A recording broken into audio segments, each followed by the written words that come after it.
السلام علیکم۔ اکثر اوقات اللہ آپ سے آپ کی پسندیدہ چیزیں اور شخصیات اس لیے بھی دور کرتا ہے تاکہ بس آپ اور اللہ رہ جائیں۔ دیر لگے گی مگر صحیح ہوگا، جو تمہیں چاہیے وہی ہوگا۔ دن برے ہیں زندگی نہیں، صبر رکھو سب صحیح ہوگا۔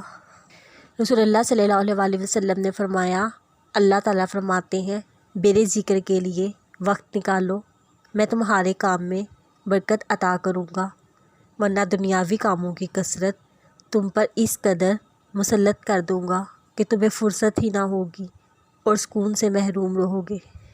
تمہاری وجہ سے اگر کوئی بے سکون ہو جائے تو یاد رکھو تم ظالموں میں سے ہو۔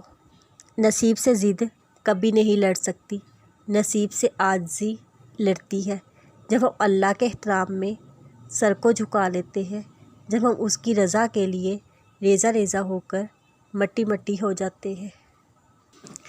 کسی نے کوئل سے پوچھا، تو کالی نہ ہوتی کتنا اچھا ہوتا۔ سمندر سے پوچھا، تو کھارا نہ ہوتا کتنا اچھا ہوتا۔ گلاب سے پوچھا، تیرے ساتھ کانٹے نہ ہوتے کتنا اچھا ہوتا۔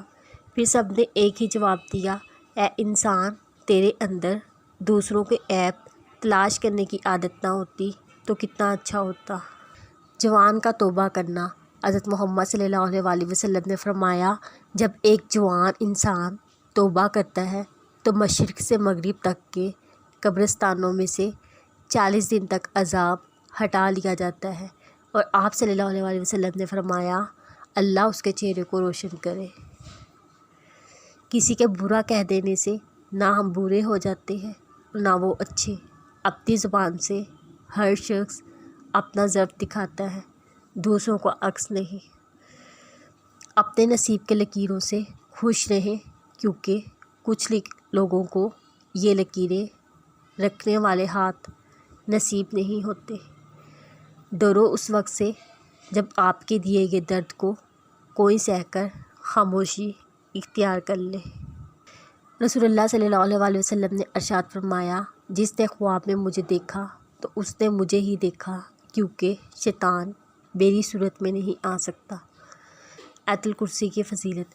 جب گھر سے نکلتے وقت پڑھو گے، 70,000 فرشتے ہر طرف سے آپ کی حفاظت کریں گے۔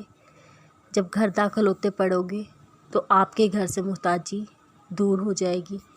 جب وضو کے بعد پڑھو گے 70 درجے بلند ہوں گے۔ اگر رات کو سوتے وقت پڑھو گے، ایک فرشتہ ساری رات آپ کی حفاظت کرے گا۔